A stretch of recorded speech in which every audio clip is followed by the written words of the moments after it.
Pinaharurot niyang sasakyan ng mistulang bala. Nilampasan ako ng 2 segundo. Wala na talaga akong pag-asang mabawi ang 3 milyon. No, may oras pa. Hindi po pwedeng sumuko. You call this racing? Asik ko, pinapakitang astig pa rin. Pero ramdam kong namumuong pressure at ang pawis na bumabaha sa leg ko. Lalo ko pang binilisan ang marating namin ng huling ikot. Buwis buhay kong ibinigay ang lahat lalo na't natatanaw kong finish line. Iniisip ko na ako mananalo, ngunit uli na pala kasi tumawid na si Kendrick sa linya bago ko magawa. Nakataas sa sering kamay ngayon. Wala bang congratulations dyan, Jairon? Natatawang salubong ni Kendrick ng pinarada kong kotse. Tila pinagbagsakan ako ng langit na kinakamot ang ulo ko. I'm a fool. I'm losing my 3 million for a game that I clearly know I'll never win. Malas mo lang akong kinalaban mo. Salamat sa pera bro. May pampapogi na naman ako. Anito na may kaakbay na babae ngayon. Inirapan ko siya na may halong inis at paghanga sa kanyang palatawang personalidad. You're insufferable, you know that? Insufferably rich.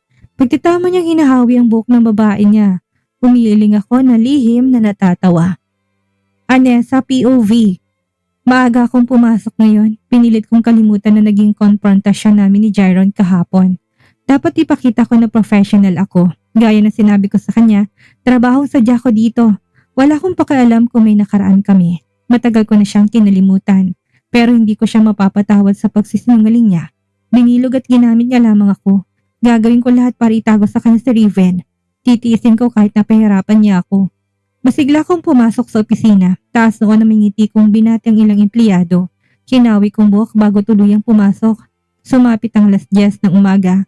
Tinawag kong buong team para sa isang emergency meeting. Pag-usapan namin ng mga bagong plano ng CEO. Okay team, let's focus on refining the advertisement company for the new campaign. Kailangan ko ring input nyo para tingnan kung pasok ba ito sa project. Sabi ko habang tinatapik ang fountain pen sa lamesa para idinang punto ko.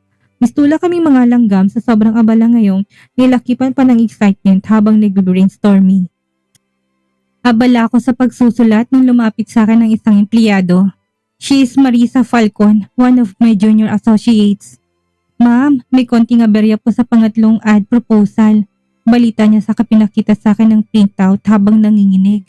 Nagsalubong ang kilay ko nang binuklat ang mga documents na inabot niya sa akin. It was our latest pitch for a luxury residential project. Complete with glossy photos, catchy taglines, sleek formatting.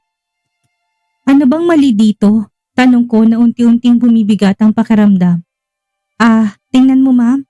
Parehong-pareho nito sa kalaban nating kumpanya. Paindap-indap na sinagot ang tanong ko. Sinuri ko ng maigi ang papel kaso kumulong dugo ko na mapansin na magkapareho talaga. May sumabotahe ng campaign ad namin. How is that possible? Nakakasakit sa puso dahil naghirap sila para buuin ang ideyang ito. Hindi ko po alam, sabi nito na kinakamot ang batok. Pero may anonymous na nagsend ng email nito umaga saying we might be facing a plagiarism issue. They also attach a link to the competitor's campaign.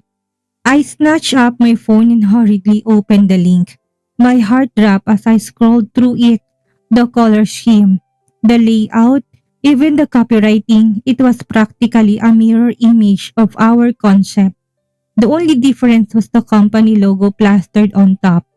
Urban Lux Realty, one of our fiercest competitors. Hindi pwede to, usal ko. Ginagambala na ako ng takot at kaba ngayon. Kakasimula ko palang magtrabaho. Heto kaagad ang mangyayari sa akin. Diyos ko, hindi ko na alam ang gagawin. What should we do, ma'am? Tanong niya sa akin na tarantarin gaya ko. Kailangan nating Hindi ko natapos ang pagsasalita nang biglang bumukas ang pintuan ng aming department. Napaangat ng ulo ng lahat sa malakas sa pagbukas ng pinto. Heto sa harapan namin, ang arugante at malamig naming bossing. Pinatahimik niyang lahat sa tindi ng motoridad niyang tindig. Nilipat-lipat niyang tingin sa pagitan naming dalawa. Napansin ko na may hawak siyang folder. Care to explain this, Miss Lacosta? Pangil ni Jairo na tanong. Bago ako nakasagot ay bigla niyang tinapon ng folder sa akin. Sekreto ko na paaray nang tumama yun sa dibdib ko. Ilang saglit bago ko maproseso ng kompletong nangyayari, nakita ko nagkalat sa sahig. It was the same proposal I had just been examining. Narinig niya kaagad ang plagiarism issue. Grabe, ang tindi ng boss ko. Sir, I will explain. You what? Puto ni Jairon, umuusok ang ilong at tila kakainin niya ako ng buo. You were going to explain to me how my company's marketing manager thought it was a good idea to present a plagiarized campaign? Mumiwi ako sa malakas ni Jairon na boses na minulabog ang buong opisina. Nasa amin ang atensyon ng lahat. Nakikita ko mula sa gilid ng mga mata ko ang pangalumbaba. Malapad ang matatakot sa itsura nila. I felt the heat of a dozen pairs of eyes on me, watching, judging, humiliating me. Natutunan man ako emotionally and morally. Hindi ako atras. Hindi ito, sir. Ang totoo, wala akong kaalam-alam. Walang alam, singal ni Jairon. Nanuot ang maitim niyang mga mata sa akin. Sinikap ko na wag matakot. Are you seriously telling me that? As the head of this department, you didn't know your team was copying ideas from our competitors? Hindi ganun yon, wika ko. Uminit ang mukha ko sa magkahalong galit at hiya. Hindi ko hayaan na gumawa sila ng ganito. Kilala mo ko, sir. Huwag mo akong taasan ng boses. He snarled. May suklam sa tono ng pananalita niya. Isang malikoy tsak na pupulutin ako sa kangkungan. Remember, in this place you are nothing more than another one of my employees. And right now, your employee who's on the verge of costing us millions. Parang sinipa ako ng kabayo sa mga salita. Yung Jairon na nakilala kong sweet at halos hindi makapasag pinggan ay naging isang dragon sa harapan ng lahat. Binuksan kong bibig para depensahan ulit ang sarili. Subalit pinatahimik niya ako gamit ang mapanganib niyang mga mata. May idea ka ba kung anong kakahantungan ng reputasyon natin? Patuloy ni Jairon sa malakas na boses. Kapag nalaman nila na nagnanakaw tayo ng ideas, siguradong magpo-pull out ang mga investors. Mas mabilis pa sa pagiging unemployment mo. Sumikip ang dibdib ko. Hindi ko alam ang gagawin. Please, aayusin ko to, sir. Just give me a chance. Pagsusuma mo kung saan. Aayusin? Sa tingin mo nag-aayos lang tayo ng gripo? Anessa, this is a direct attack on our credibility as a company. Tinuro ni Jairon na nakakalat ng mga papel sa kanyang paanan. Kung pwede lang tumago sa ilalim ng lamesa, ginawa ko na. Tila tinutuhog akong parang lechon na mapanuring tingin ng lahat. Ang malala pa, hindi inalis ni Jairon na nakakasulasok niyang tingin sa akin. Pangako, hahanapin ko kung sino mang may kagagawa nito. Titiyakin ko na pagsisihan niyang ginawang ito. Pangako ko. Gawin mo na kaagad. Kung ayaw mo masisante ka, malamig niyang babala. Kumislot ako sa malakotsilyo niyang pangungusap. Saglit na naalala ko mga ngiti niyang punong-puno ng buhay at sigla. Ibang-iba sa CCO na kaharap ko. Get out! Motoridad ni Jairon na utos sa tinalikuran ako. At huwag kang babalik kung wala kang matinong paliwanag.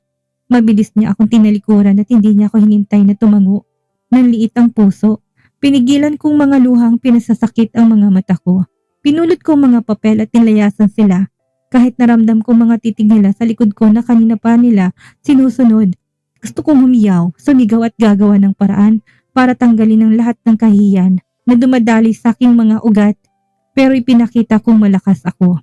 I kept my head high and forced myself to walk calmly out of the office. Nasa coffee shop ako, sumisip-sip ng kape para madagdagan ang nervyos ko. Huminto ako sa paghigop nang tumunog ang phone na nasa magulo kong handbag. Nagsalubong ang kilay kong kinalkal ang bag. Halos patapos na ng pagtunog ng makuha ko to at mabilis na sinagot. Anessa, pwede ka ba ngayon? Sinugod si Lolo Fern sa ospital. Bigla ang nagkonvolusyon. Natatarantang imporma ni Nova na kinabilis ng takbo ng puso ko. Hinawi ko pa atras ang buhok. Dumagdag ang lalahanin ko kasi hanggang ngayon hindi ko alam kung paano susolusyonan ang problema sa opisina. Kung hindi lang ako malakas, siguro nasiraan na ako ng bait. Nandito ako ngayon sa coffee shop, malapit sa kumpanya. Pupunta na kagad ako. Siya nga pala, nasaan si Raven? Magkasama kami ngayon. Nagdadrive ako papunta ng ospital. Tugod niya, bigla ako nahilo. Hinawakan kong sentido, tinukod ang kamay sa lamesa. Sa sobrang stress, tila nagkakasakit na ako. Idagdag pa ang hypoglycemia na nakulangan ako sa pag-intake ng sugar ngayon. Para kay Lolo Fern at kay Raven, dapat ako maging matatag. See you din. Pinatay ko ang cellphone at muling sinilid sa bag. Inayos ko ang sarili. Sumukpit ang bag at marahang nilisan ang coffee shop. Jairon, POV. I gritted my teeth. Parang gusto kong itapon ang sarili sa glass window habang inaalalang huling eksena kung paano ko ipinahiya si Anessa sa harap ng maraming tao. Kailanman hindi ko to nagawa sa kanya. Dala ng galit at bala kong pagpaparusa sa kanya, nagawa kong bagay na yon. Ito ang unang hakbang ko na parusahan si Anessa. Subalit natatakot ako sa magiging kasunod. Magiging masama ako sa huli. Kailangan kong pilitin ang sarili para maramdaman niya sakit na ilang taon kong kinimkim. But why do I keep on missing her? Tila gusto ko siyang makita palagi sa aking harapan. Tila gusto kong ikulong siya para hindi na makawala at iwan ako muli. Sinimsim ko ang whiskey. Nasa opisina ko ngayon at mag-isang nilalaro ang chess. Pero hindi pa ako na-checkmate. Nilibot kong mga mata at dumaapo sa mga ibong lumilipad sa nagiging kulay lila na kalangitan. Tumigil ako sa pag-inom nang lumukso-lukso ang phone ko na nakapatong sa mesita sa hinang vibration. I pouted, tinatamad na binaba ang baso upang sagutin ang incoming call. Tinaas ko isang kilay nang mabasa ang pangalan ni Mama sa screen. Yeah, walang buhay kong sagot. Hinihingal ang kausap ko sa kabilang linya. Nagkaroon na muna ng maraming ads bago siya tumugon. Anak, can you accompany me right now? What happened, Ma? I'm at Onwin General Hospital right now. Mabilis naman kagad ni informa. Is it about shellfish again? Yeah, please come immediately. Tinirik ko mga mata ko. Wala siyang pinagbago, kakain pa rin ng mga pagkain kamamatay niya. Of course, pinatay ko ang cellphone. Tumayo at natatarantang kinuha ang susi ng sasakyan. Nang sandaling umapak ako sa ospital, kumunot ang noo ko sa matapang na amoy ng antiseptic na nanuot sa ilong ko. I hate hospitals. They felt cold and distant. Reminders of human fragility and pain. Wala rin ako magawa kasi nandito ang nanay ko. Damiretso kagad ako sa emergency room. Hindi naman siya magpapa-admit kaya sigurado ko nandun siya. Ma, tawag ko nang makita siyang malumbay na nakaupo sa hospital bed. Inangat niya kagad ang ulo sa direksyon ko. Tinakasan ng kulay mukha niya. Isang marupok ng ngiti ang ginawat niya sa akin nang matanaw niya ako. Ginagap ko ang kamay niya nang makalapit sa kanya. Kumusta? O iho, don't make that face. Okay lang ako. Kaunting allergic reaction lang yun. Pagdadahilan niya. Malayong malayo sa expression niya. Kung minor lang ang allergy mo, hindi ka hantong dito. They said you were injected with something. She sighed. Inikot ang mga mata na tila wala siyang pake. Dahil hindi naman nakamamatay ang allergy niya. Ang angas ng nanay ko pero alalahanin niyang nakamamatay ng sobra. I didn't know that soup was lobster on it. By the time I realized my throat was already closing up. But I had my EpiPen. Don't worry, rason niyang muli. How am I supposed to not worry when you land yourself in the ER over something preventable? Huwag mong malaikin ng seafoods. Palagi mong tingnan ang lahat ng pagkain inihahain sa'yo. Mahabang sermon ko na higit pa sa pari kong sumuway. Nanlambot ang tingin niya. Mas malakas pa ako sa kalabaw iho. Besides, what kind of son have I raised if he panics over a little hospital visit? Ma, kahit na sino naman magpapanik sa ginawa mo. Magpagaling ka na dyan. Uwi na kagad tayo. Saad ko sa kanya. Kumibit balikat ako para obserbahan ang postura niya. Umiba ang estilo ng pagpamit niya. Tila gusto niyang maging bata. Napapadalas ang revealing dress niya. Mataas sa heels at sumusobrang makeup niya. Nagpapakitang gilas ba siya kay Papa? Napansin ko rin na lumaki ang eye bags niya. My mother is becoming more miserable as the day goes on. Binuka niyang bibig para magsalita, subalit bigla kaming binulabog ng cellphone ko. Nilagyan ko ng ringtone pero nakalimutan kong babaan ng volume. Tinignan tuloy kami ng mga tao. Muntikan ko nang malaglag ang phone nang hinugot to sa bulsa ko. Nagsalubong ang kilay ko nang makitang pangalan ni Hanson, ang lawyer ng kumpanya. What is it? Seryoso kong tanong. Tinignan ko saglit si Mama para ipalam na urgent itong tawag ko. Hinintay ko siyang tumango bago ko tinalikuran. Naglakad ako sa pasilyo ng ospital. Hindi alintana nagkakagulong mga tao dahil sa bagong paparating na pasyente patungong ER. Mr. Parker, tugunan na sa kabilang linya. Kakatanggap ko lang ng updates regarding the plagiarized campaign issue. Naisipan kong inform ka kaagad. Humigpit ang pangako. Sabihin mo.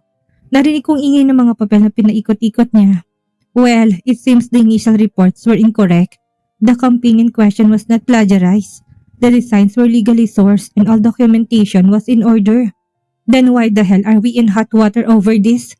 Nawawalang pasensya kong tanong. Explain it more. Nalaman namin ni isa sa mga competitors ang nagawang magnakaw ng earlier draft ng ating campaign ads at pinalitan ng konti para sabihin na tayo nangopya sa kanila. It's a classic sabotage maneuver, you know.